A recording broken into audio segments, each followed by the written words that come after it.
Namaste. Welcome to Śabda-yoga.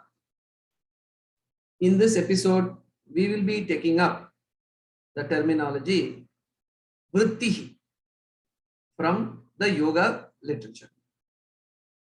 We will do the etymology, lexicon, and textual occurrences analysis as part of Śabda-yoga.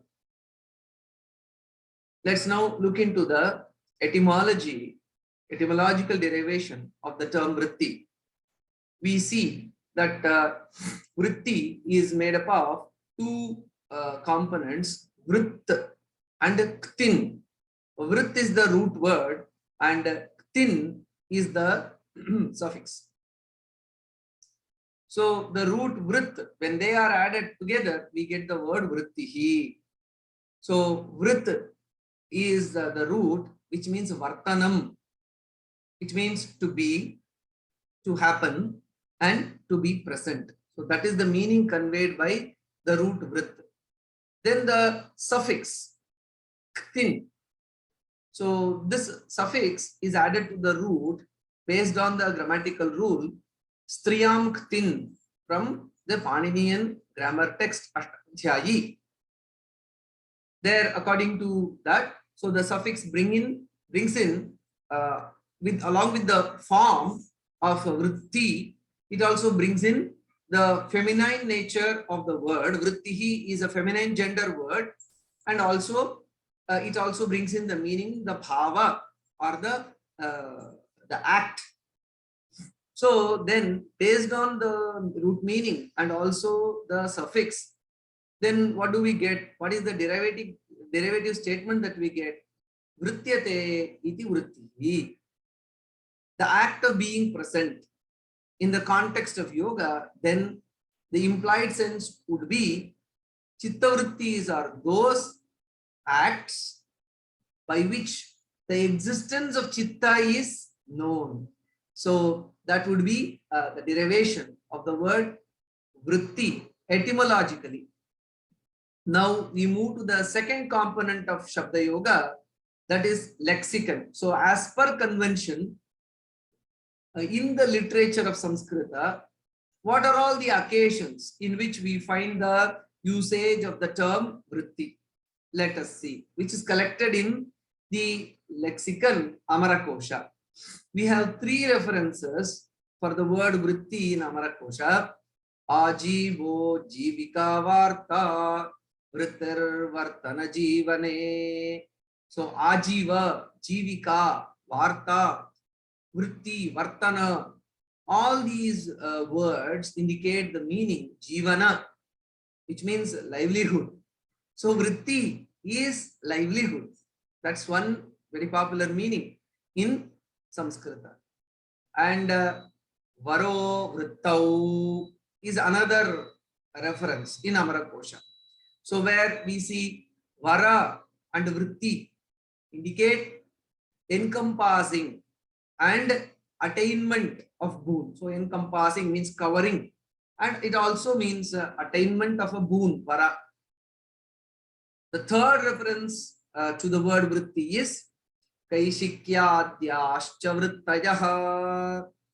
So kaishiki and others are styles in natya, so in dance, in performance of the visual art. So where we see kaishiki, bharati, arabhati, so all these are the various styles of performance. So styles of natya, that is another meaning for vritti. So these are the three meanings. So livelihood, encompassing or attainment of a boon, and also the various styles of natya are the meanings that are collected in Amarakosha.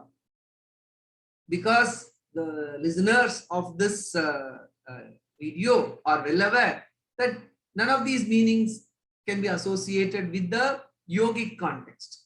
So we have to see how yoga, or what are all the shades of yoga of the word vritti in yoga we can derive. So lexicon also helps in understanding what are all the meanings that are existent elsewhere for the word, and how the yogic context, in yogic context, the word has a different sense altogether, which of course is connected to the etymological derivation as such.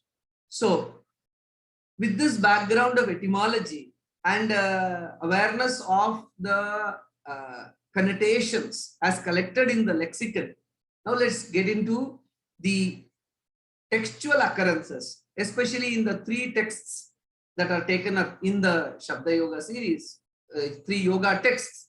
So Yogasūtra, the Bhagavad-gītā, and also Haṭha-yoga-pradīpikā. So let's first consider Yogasūtra, from where basically the words are sourced. So Vritti and similar words like pravritti, nivritti. So these words appear in about 11 occasions in Yogasūtra. So in the first pada, Samadhi pada, there are 4 occurrences to vritti and similar words. The very second sutra, chitta vritti nirodhaha. So restrainment or cessation of the vrittis of the mind itself is the definition of yoga. So there we find the usage of the word vritti, and then when the mind is not in the state of yoga, then vritti sarupyamitara. So when there is no chitta vritti nirodha, then what happens?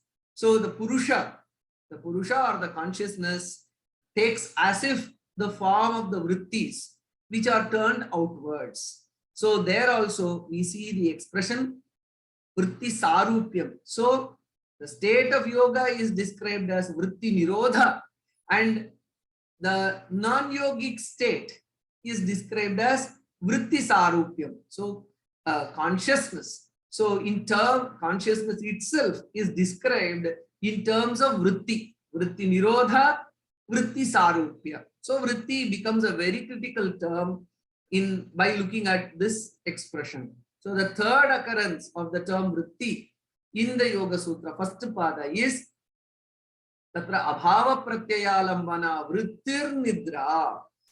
So in the definition of nidra, we see the word vritti being used. So while in the definition of other types of chitta vrittis, in the sutras, we don't see the usage of the word vritti, but especially sage Patanjali, Acharya Patanjali uses the word nidra also to indicate that nidra is also an activity of the mind, a tamasic activity of mind. The vritti is mindfully used by Acharya Patanjali. Whereas in Vedanta, we don't see nidra as a vritti. Whereas in yoga, nidra is also a vritti which should also be restrained towards getting established in the state of samadhi or in the swarupa avasthana. So in that sense, there is a very a significance of using of the word vritti in the sutra that defines nidra. So the fourth occurrence of vritti in the first part of Yogasūtra is Vishayavati va pravritti rutpanna manasaha sthiti nibandhini. So here the word vritti occurs with the prefix that is pravritti. And again, the word pravritti has so many meanings, but in this context, pravritti is defined by the commentators as divya samvit.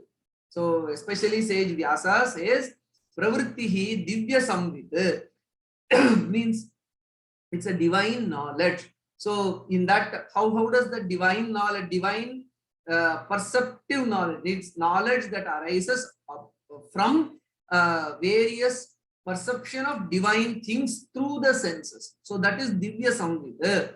So in that we can see that in that sutra, in the context of the sutra, we can see focusing upon the tip of the nose, tip of the tongue, middle portion of the tongue, base of the tongue.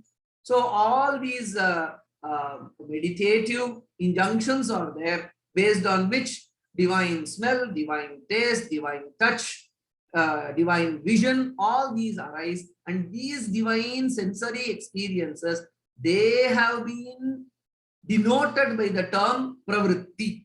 So this is a very special usage of the word pravritti in the context of the 35th sutra of the first pada. Now moving on to the second pada, we see two occurrences to the word vritti and derivative terms. We see parinamata samskara dukkaihi guna vritti virodhacha dukkhameva sarvam vivekinaha. Like all systems of philosophy, so the core problem of human life in yoga is also identified as a suffering, dukkham.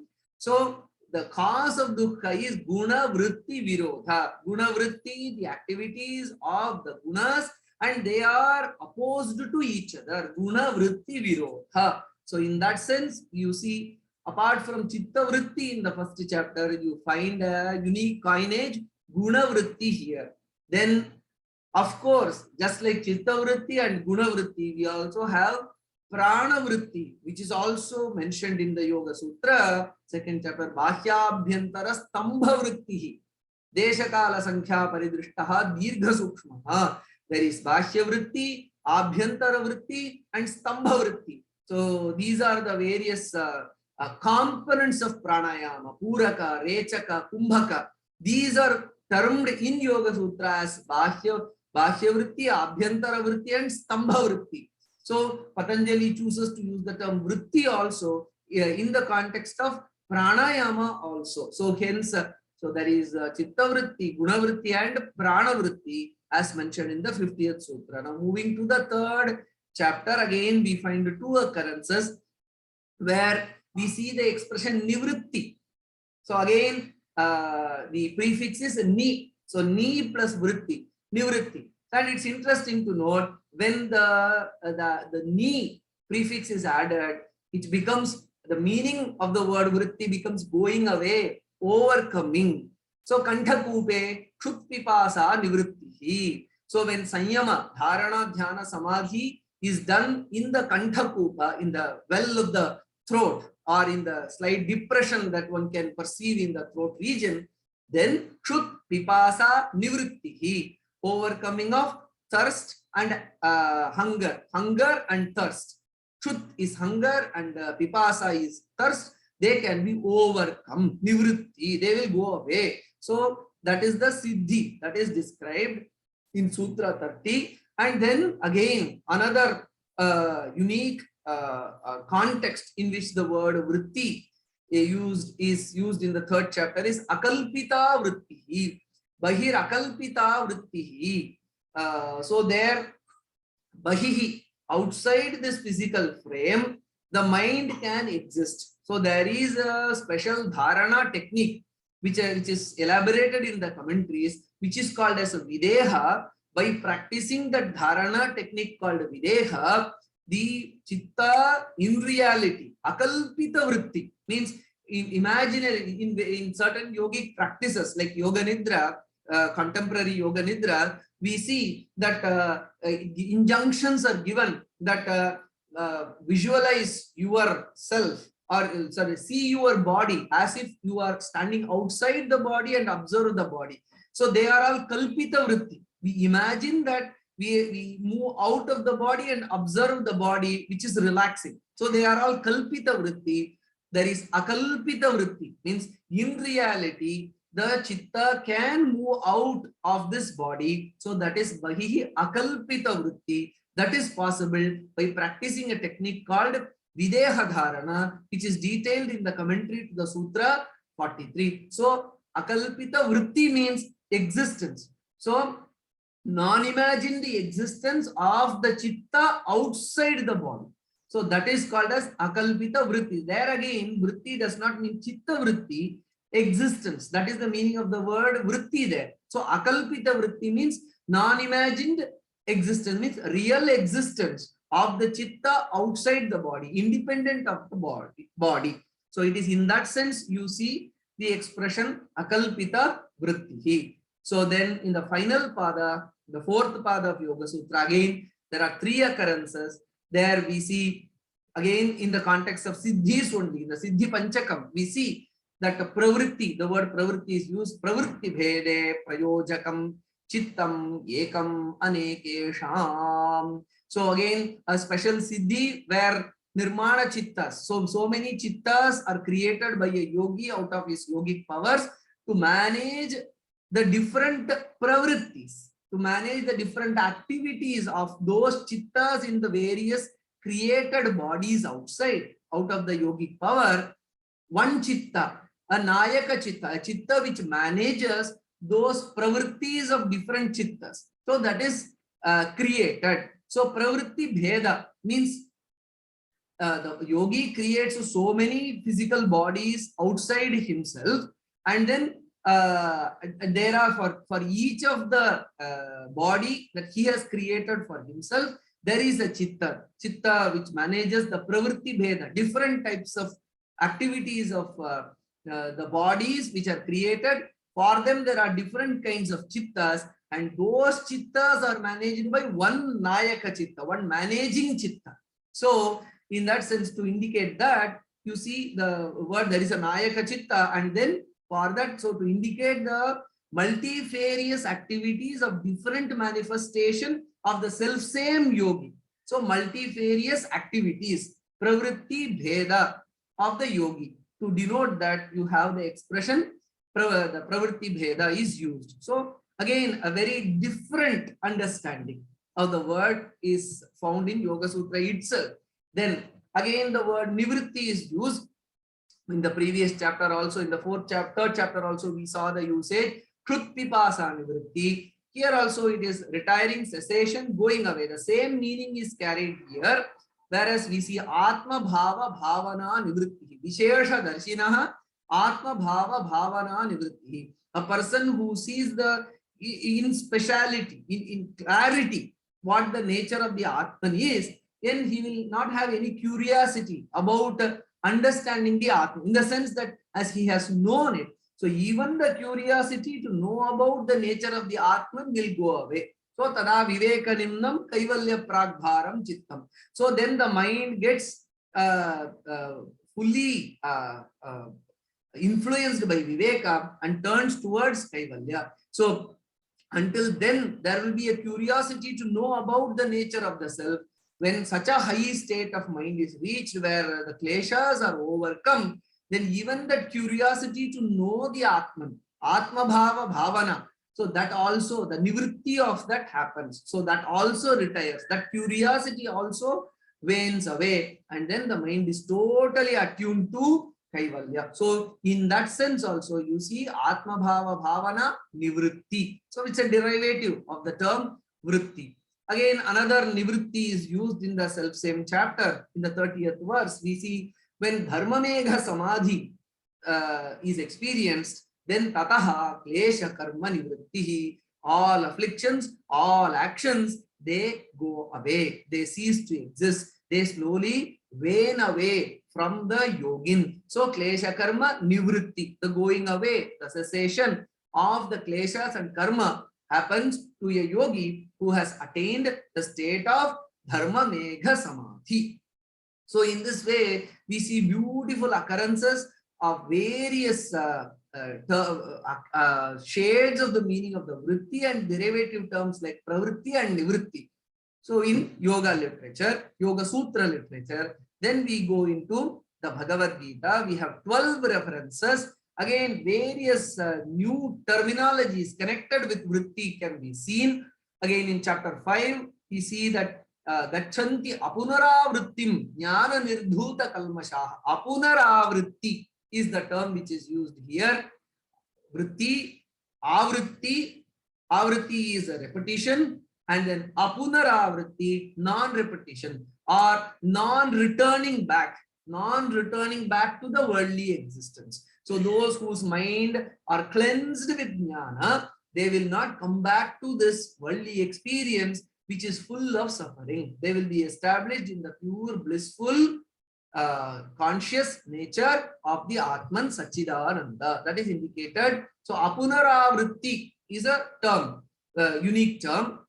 Then in chapter 8, you see the two expressions anavritti and avritti. Yatra kale tvanavrittim avrittim chaiva yoginaha ekaya yatyanavrittim anyaya avartate punaha. So Shukla Krishne gatishyete jagata shashvate mate. Two paths, the white clear path and the dark path, two paths are there. where a person with the pure activities, a good orientation, pious nature, and a yogic way of life, he slowly transcends this worldly experience. Whereas a person with who is bound to kleshas, karma, etc., he comes back into suffering. So that is presented as the dark or the negative experiences. So these are the two paths. Either you can choose the crystal clear path of yoga, or the negative path driven by the sense organs, which leads to suffering. So anavritti and avritti. Anavritti is non-repeating, non-relapsing into worldly existence. Avritti is relapsing into worldly existence and the sufferings that entail. So in that context, you see two expressions, anavritti and avritti. Apunaravritti and anavritti are of the similar meaning. So then in the 11th chapter, you see the expression pravritti.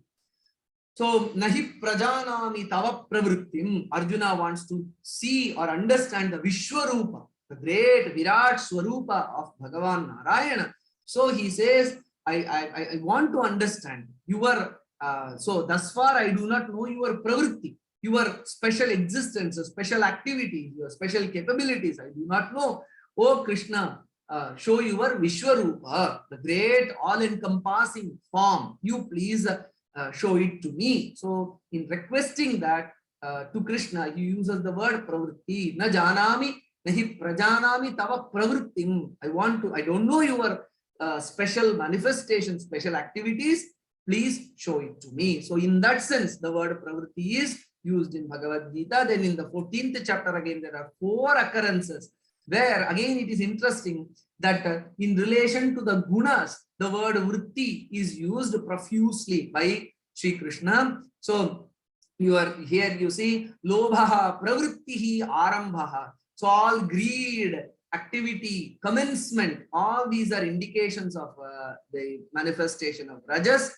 And then prakashancha pravrittincha nadveshti sampravrittani na nivrittani kankshati. So a gunatita, a person who has transcended the gunas, he does not associate himself with either light, indicates a sattva, pravritti, activity, and then confusion or delusion. So he just observes all the expressions of the manifestations of the guna. So pravritti or activity is an aspect of rajas, and gunatita, a person who has transcended the gunas, is not affected by activities of or expressions of the rajas, that is indicated in 22nd verse. And then apravritti, there is another expression which is connected to tamas, where aprakashaha apravrittischa, absence of light or knowledge, and absence of activity, apravritti, not activity. So non-activity is again inertia, non-movement. So that is characterized as an aspect of tamas. And then jaghanya gunavrittistaha adhogachanti tamasaha. So gunavritti, the lowest expression of the gunas is tamasika. So vritti here again, gunavritti means the manifestation or activity. So the lowest manifestation or the lowly manifestation of the gunas is the tamasic vritti, which is characterized by ignorance, which is characterized by lack of industry, lack of activity, which is apravritti. So you see pravritti, apravritti, and gunavritti in context of the Trigunas chapter, 14th chapter. Again in the 15th chapter, you see yatah pravrittihi prasrita purani. So it is from the Paramatman that the emergence and the existence. So in that sense, pravritti is used of the entire creation happens. Then in chapter 16, you see the demonic nature. So the divine demonic qualities which exist in human beings, it is indicated in the 16th chapter. So there we see pravrittincha nivrittincha karya karyam karya karye bhaya bhaya. So these are not pravrittincha nivrittincha janana vidura asuraha. The asuric people do not know what to do and what to desist from. So that is a demonic quality, a lack of clarity about what to do and what to desist from. That characterizes a demonic nature. So there also you see the usage pravritti and nivritti used in the sense to indicate that which has to be done and that from which one has to desist from. So pravritti, nivritti, they are in the 16th chapter. And in the final chapter also you have a couple of usages of the term derived from the word vritti. So again, pravritti and nivritti is used. So pravrittincha nivrittincha karya karye bhaya bhaye bandham mokshancha yavetti buddhissa partha sattviki. So in defining a sattvic intellect, you see Sri Krishna using the word pravritti and nivritti, a sattvic intellect which will know that what to do and what to desist from, and then karya karye bhaya, what is the duty and what is to be avoided, and then bandham mokshancha yavetti, sattvic intellect will know what will lead to bondage and what will liberate. So such are the characteristics of a sattvic intellect. So in that sense also you have the in that context also you have the expression pravritti and nivritti. And finally you see yatah pravrittir bhutanam yena sarvamidam tatam swakarmana tamabhyarchya siddhim vindati manavaha. So it is in the same sense. Previously in the 15th chapter also yatah pravritti prasrita purani. So the source from which the entire creation manifested. So reference to the same primordial supreme consciousness is mentioned here. So one has to surrender, one has to serve that supreme consciousness, one has to do all activities with an orientation that all these activities are surrendered. So the Ishvara Pranidhana dimension is emphasized in the 18th chapter verse 46 when it says yataha pravrittihi prasrita purani swakarmana tamabhyarchya. So all the actions should be considered as a worship to that supreme, pure, all-pervasive consciousness. So in that context also, the word pravritti is used in the Bhagavad-gītā. So myriad meanings of the word vritti, pravritti, especially we see in Bhagavad-gītā more than the word vritti, you see the usage of pravritti and nivritti more preferred by Sri Krishna.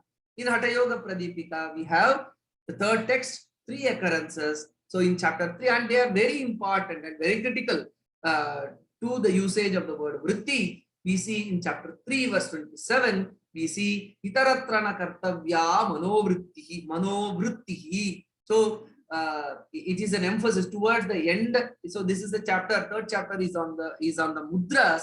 At the end, it is stated that in the context of pranayama, while doing pranayama, it is to be noted that the mind should not be allowed to wander elsewhere. Itaratra, elsewhere, na kartavya. The mind should not be allowed to wander. Manovritti, the activities of the mind should not allowed to go elsewhere while the pranayama practices are to be done. When pranayama is done in such a way, then a person qualifies to do mudras by which the kundalini can be awakened so that the prana can travel into sushumna, leading to the state of samadhi. So hence it is very important to have a control over the mind when we are doing pranayama. Such an important emphasis is given through this expression itaratrana kartavya manovrittihi. In chapter 4 also, again, see, it is very interesting to note that pranayama does not end with the second chapter.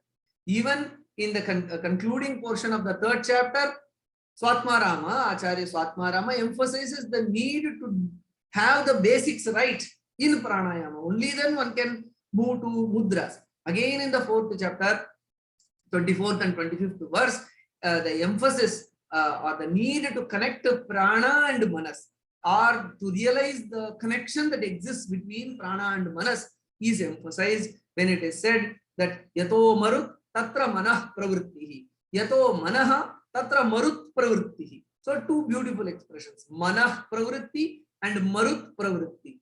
Manah pravritti, activities of the mind. Marut pravritti, activities of the breath. So wherever is the activities of the mind, there you see or connected to it is the marut pravritti, the activities of the breath. The reverse, the vice versa is also true. So wherever are the marut pravritti, there you have the manah pravritti. So in the same vein, in the next verse, eka pravritte apara pravritti. If one is activated, the other is also activated. If mind is activated, breath is also activated. If the mind is regulated, breath is also regulated. If the breath is regulated, the mind is also regulated. So in this way, marut pravritti and manah pravritti. So in that context also, you see the expression pravritti, which is a derivative of the term vritti.